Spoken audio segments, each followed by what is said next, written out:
Hello दोस्तों, एक बार फिर से स्वागत है आपका यूट्यूब चैनल में।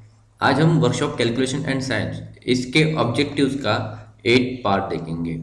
और ये सवाल जो यहाँ पर दिए गए हैं बहुत ही इंपॉर्टेंट है, हमेशा पूछे जाते हैं। ठीक है, तो शुरू करते हैं। पहला question, what is the change in length per unit original length per degree rise in temperature is called.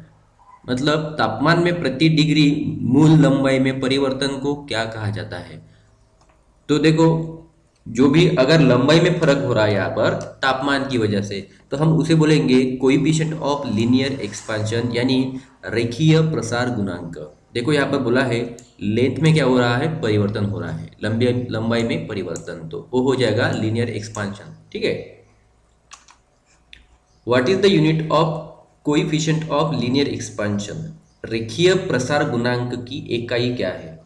तो लीनियर एक्सपेंशन की इकाई यानी कि यूनिट, देखो यहाँ होता है पर डिग्री सेंटीग्रेड। ठीक है, ये होता है कोई भी आंकड़ा होगा, ठीक है, वो मतलब कोई भी नंबर होगा यहाँ पर, ठीक है, और नंबर के बाद में उसको क्या बोलेंगे, पर डिग्री सेंटीग्रेड। ठीक है, तो जो भी नंबर होगा पर डिग्री सेंटीग्रेड, ये होता है रेखीय प्रसार गुणांक की इकाई। What is the term use for two गुना लीनियर एक्सपेंशन, यानी कि दो गुना रेखीय प्रसार के लिए किस शब्द का प्रयोग किया जाता है। तो देखो, अब दो गुना क्या कर रहा है, लीनियर एक्सपेंशन, यानी कि coefficient of superficial expansion, superficial प्रसार गुणांक हो जाता है। ठीक है, इसका ऑप्शन आंसर आएगा ऑप्शन सी। अगर देखो वही सवाल में अगर क्या हो गया, what is term called for 3 linear expansion, मतलब 3 गुना रेखीय प्रसारण को क्या कहला जाता है, तो वो बोलते हैं क्यूबिकल एक्सपेंशन। ठीक है, coefficient of cubical expansion. What is called for amount of heat required to raise the temperature of unit mass of substance to 1 degree centigrade. मतलब किसी पदार्थ के इकाई द्रव्यमान का तापमान 1 डिग्री सेंटीग्रेड बढ़ाने के लिए आवश्यक ऊष्मा की मात्रा को क्या कहा जाता है। क्वेश्चन समझ लो, अगर किसी भी पदार्थ है, ठीक है, उसको उसकी हमें कि ठीक है, हम उसको हीट देते हैं। ठीक है, उसको हीट देने के बाद अगर उसका टेम्परेचर 1 डिग्री सेंटीग्रेड से बढ़ाना है, तो दी गई ऊष्मा को क्या कहा जाता है, तो उसे बोलते हैं स्पेसिफिक हीट। ठीक है, उसे बोलते हैं स्पेसिफिक हीट या फिर विशिष्ट ऊष्मा। What is called for the materials that resist heat flow bye radiation, conduction and convection. उन मटेरियल को क्या कहा जाता है जो रेडिएशन, कंडक्शन और कन्वेक्शन द्वारा ऊष्मा के प्रवाह को प्रतिबंधित करते हैं।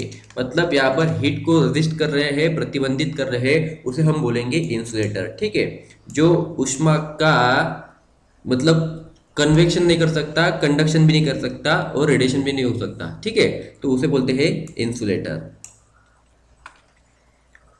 Which one is heat insulator, इनमें से कौन सा ऊष्मा रोधक है।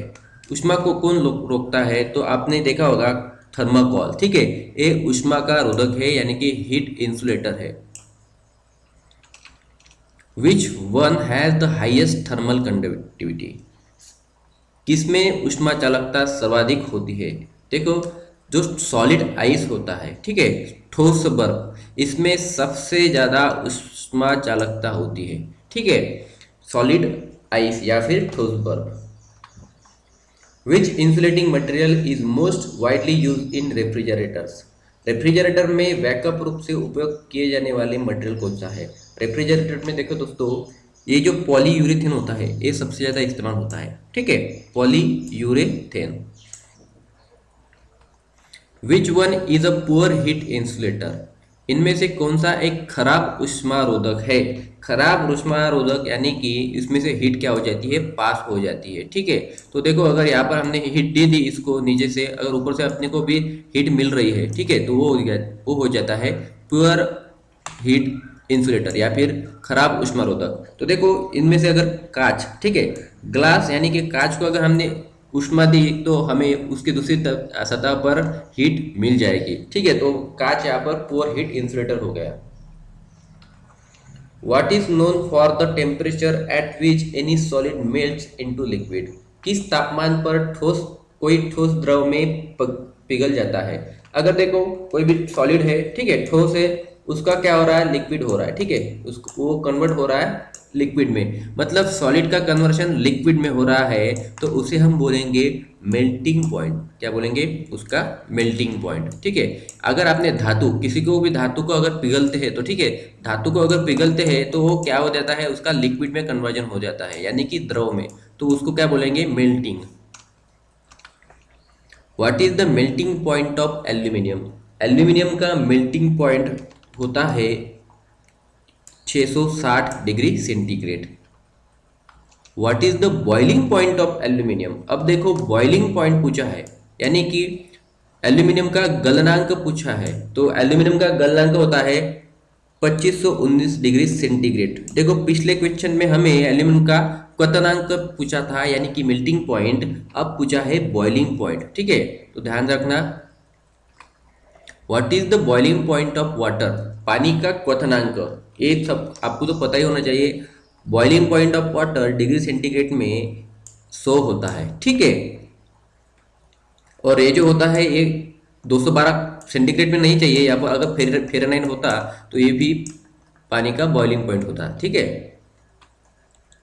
What is the melting point of mercury. Mercury का मेल्टिंग पॉइंट मतलब क्वथनांक पूछा है मर्क्यूरी का, तो ये होता है -38.72 डिग्री सेंटीग्रेड, -38.72 डिग्री सेंटीग्रेड। उसके बाद what is the boiling point of mercury. अब मर्क्यूरी का गलनांक पूछा है, ठीक है, बॉइलिंग पॉइंट यानी कि गलनांक पूछा है मर्क्यूरी का, तो मर्क्यूरी का गलनांक होता है 357, ठीक है, 357 degree centigrade. What is the ratio of force और थ्रस्ट पर यूनिट एरिया। बल या थ्रस्ट और इकाई क्षेत्र के अनुपात को क्या कहते हैं। तो देखो अपने को एक डिफिनेशन पूछा है, रेशियो पूछा है, फोर्स पर यूनिट एरिया, ठीक है, यानी कि थ्रस्ट और क्षेत्र के अनुपात को क्या कहता है, तो इसे बोलते हैं प्रेशर। उसे क्या बोलते हैं, प्रेशर बोलते हैं। अगर इसकी इकाई यानी कि यूनिट देखा जाए तो ये हो जाता है, फोर्स का होता है न्यूटन, ठीक है, और एरिया का हो जाता है मीटर स्क्वायर, यानी कि दाब की इकाई हो जाएगी न्यूटन पर metre square. What is the equivalent pascal value for 1 bar. एक बार का समतुल्य पास्कल मान क्या हो जाता है। देखो बहुत ही अच्छा सवाल पूछा है। एक बार यानी कि 10⁵, मतलब 10⁵ पास्कल हो जाता है एक बार के बराबर, ठीक है। 1 bar is equal to 10⁵ pascal. What is the SI unit of pressure. दाब की एसआई इकाई क्या है, अभी हमने देखा था तो न्यूटन पर मीटर स्क्वायर, ठीक है, हमने तो देखा था न्यूटन पर मीटर स्क्वायर, लेकिन ये तो अभी हो गया एक मेट्रिक में, ठीक है, लेकिन उसको भी हम कन्वर्ट कर सकते हैं पास्कल में, ठीक है, मतलब एक पास्कल यानी कि न्यूटन मीटर पर स्क्वायर होता है, तो यहाँ पर ऐसा यूनिट ऑफ प्रेशर हो जाएगा पास्कल, ठीक है। थैंक यू दोस्तों।